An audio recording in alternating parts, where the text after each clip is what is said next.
ਬਿਸਮਿल्लाहिर्रहमानिर्रहीम अस्सलाम वालेकुम। तो नाज़रीन मेरे सामने ਤੁਸੀਂ ਫਾਰਮਰ ਨੂੰ ਦੇਖ ਰਹੇ ਆ ਖੇੜਾਂ ਦੇ ਵਿੱਚ ਇਹ ਮੌਜੂਦ ਆ ਤੇ ਇਹ ਤਿਲੀ ਦੀ ਕਾਸ਼ਤ ਜਿਹੜੀ ਹੈ ਨਾ ਇਹ ਖੇੜਾਂ ਤੇ ਹੋਈ ਹੈ ਤੇ ਇਹਦੇ ਨਾਲ ਹੀ ਹੈ ਤੁਸੀਂ ਇਹ ਦੇਖੋ ਕਿ ਜਿਹਦੇ ਚ ਸਪਰੇਮੈਨ ਜਾ ਰਿਹਾ ਵਾ ਇਹ ਕਾਸ਼ਤ ਹੋਈ ਆ ਸੁਹਾਗੇ ਤੇ। ਇਹਦਾ ਥੋੜਾ ਜਿਹਾ ਕੰਪੈਰੀਜ਼ਨ ਕਰਨਗੇ ਮਾਸਟਰ ਸਾਹਿਬ ਵੀ ਇਹ ਖੇੜਾਂ ਤੇ ਬਿਹਤਰ ਆ ਜਾਂ ਸੁਹਾਗੇ ਵਾਲੇ ਬਿਹਤਰ ਆ। ਖੇੜਾਂ ਵਾਲੀ ਦੇ ਵੀ ਮਸਲੇ ਮਸਾਇਲ ਬਿਆਨ ਕਰਨਗੇ ਕਿ ਖੇੜਾਂ ਵਾਲੀ ਤੇ ਕਿੱਥੇ ਮਿਸਟੇਕ ਹੋਈ ਆ ਤੇ ਸੁਹਾਗੇ ਵਾਲੀ ਦਾ ਵੀ ਦੱਸਣਗੇ। अस्सलाम वालेकुम जी। वालेकुम सलाम।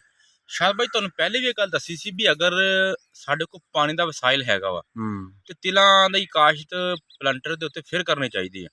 यानी इन्हां ने देखो इन्हां ने छटा मार के ना बाद दे विच इन्हां खीलियां कड्डियां लेकिन इन्हां दे कोलों इनदी जेहड़ी रेंज है ना जिहनूं सलाबा कह दिंदे आ वो खीलां दे उपर नहीं चढ़िया। अच्छा उपर इहदे देखो तुसीं कि जर्मिनेशन जेहड़ी है ना ना होण दे बराबर हाँ नहीं है नहीं गी। ਤੇ ਉਸ ਤੋਂ ਬਾਅਦ ਤੁਸੀਂ ਇਧਰਲੇ ਖੇਤ 'ਚ ਦੇਖ ਲਓ ਜਦੋਂ ਸਪਰੇਮੈਨ ਸਪਰੇ ਕਰਦਾ ਪਿਆ ਉਧਰ ਵੇਖ ਲਓ ਤੁਸੀਂ ਜਰਮੀਨੇਸ਼ਨ ਮਾਸ਼ਾਅੱਲਾ 100% ਆ। ਬਹੁਤ ਜਰਮੀਨੇਸ਼ਨ ਤੇ ਹਾਲਾਂਕਿ ਮੈਨੂੰ ਪਤਾ ਸੀਗਾ ਮੇਰੇ ਕੋਲ ਪਾਣੀ ਦਾ ਵਸਾਇਲ ਨਹੀਂ ਹੈਗਾ, ਪਾਣੀ ਕਮ ਆ ਤੇ ਮੈਂ ਸੋਚਿਆ ਕਿਉਂ ਨਾ ਕਿ ਪਾਣੀ ਦੀ ਬਚਤ ਕੀਤੀ ਜਾਵੇ, ਇਹਨੂੰ ਤਰ ਵੱਤ ਦੇ ਵਿੱਚ ਛੱਟਾ ਲਾ ਕੇ ਸੁਹਾਗਾ ਕਰ ਦਿੱਤਾ। ਹੁਣ ਆਹ ਬੇਲੀਆਂ ਥੋੜਾ ਰਿਸਕ ਲਿਆ ਵਾ, ਰਿਸਕ ਇਹਨੇ ਲਿਆ ਕਿ ਤੇਲ ਮਰਨ ਨਾ ਜਿਹੜੇ ਤੁਸੀਂ ਕਹਿੰਦੇ ਪਾਣੀ ਲਾ ਕੇ ਤੇਲ ਮਰ ਜਾਂਦੇ ਆ। ਇਹਨੇ ਕਿਹਾ ਵੀ ਤਾਂ ਕਿ ਇਹਨੂੰ ਤੇਲ ਮਰਨਾ ਇਹਨੂੰ ਖੇਲੀਆਂ ਤੇ ਕਾਸ਼ ਕੀਤਾ ਜਾਵੇ। ਹੁਣ ਖੇਲੀਆਂ ਤੇ ਕਾਸ਼ ਕਰਕੇ ਇਹਨੂੰ ਕੋਈ ਪਾਣੀ ਨਹੀਂ ਪੂਰਾ ਲੱਗਾ। ਆਹ ਤੁਸੀਂ ਦੇਖਦੇ ਪਏ ਆ ਦੇਖੋ ਨਾ ਆਹ ਜਿਹੜੀ ਖੇਲ ਆ ਸਾਰੀ ਸੁੱਕੀ ਪਈ ਹੈ, ਸੁੱਕੀ ਹੈ।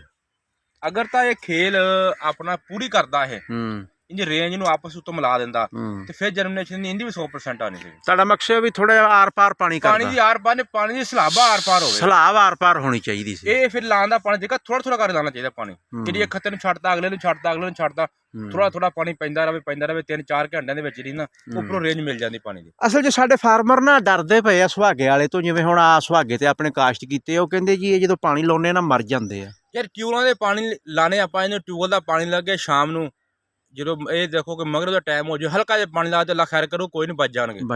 ਠੀਕ ਤੁਸੀਂ ਦਿਨ ਚੜੇ ਨਹਿਰ ਦਾ ਪਾਣੀ ਲਾਵਾਂਗੇ ਤੇ ਪਾਵਾਂਗੇ ਪਾਣੀ ਤੁੰਨ ਕੇ ਤੇ ਫਿਰ ਸੜ ਲੈਂਗੇ, ਫਿਰ ਉਹਨਾਂ ਨੇ ਕੀ ਕਰਨਾ। ਤੇ ਪਾਣੀ ਲਾ ਕੇ ਕੱਢ ਵੀ ਦੇਣਾ ਚਾਹੀਦਾ। ਪਾਣੀ ਲਾ ਕੇ ਅਗਰ ਤੁਸੀਂ ਪਾਓ ਹੀ ਉਹਨਾਂ ਕੱਢਣ ਦੀ ਜ਼ਰੂਰਤ ਨਾ ਪਵੇ। ਨਹੀਂ ਅਗਰ ਪੈ ਵੀ ਜਾਵੇ ਨਾ ਜ਼ਿਆਦਾ ਫਿਰ ਕੱਢ ਦਿਓ।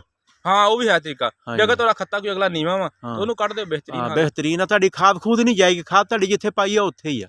ਤੇ ਬਿਹਤਰੀਨ ਤਰੀਕਾ ਚੋਰੀ ਅੱਜ ਕੱਲ ਫਿਰ ਉਹੀ ਚੱਲਦਾ ਪਿਆ ਵਾ ਸੁਹਾਗੇ ਵਾਲਾ। ਹੁਣ ਤੁਸੀਂ ਵੇਖਦੇ ਕਿ ਜਰਮੀਨੇਸ਼ਨ ਦੇ ਮਸਾਇਲ ਹੈ, ਅਗਰ ਜਰਮੀਨੇਸ਼ਨ ਪੂਰੀ ਨਾ ਹੋਗੀ ਤੇ ਐਵਰੇਜ ਕਿੱਥੋਂ ਆਉਣੀ? ਐਵਰੇਜ ਕਿੱਥੋਂ? ਪੌਦੇ ਹੀ ਨਹੀਂ ਪੂਰੇ ਹੈਗੇ। ਪੌਦੇ ਨਹੀਂ। ਲਓ ਜੀ ਨਾਜ਼ਰੀਨ ਇਹਦੇ ਨਾਲ ਹੀ ਅਸੀਂ ਇਜਾਜ਼ਤ ਚਾਹੁੰਦੇ ਹਾਂ। ਅੱਲਾ ਹਾਫਿਜ਼।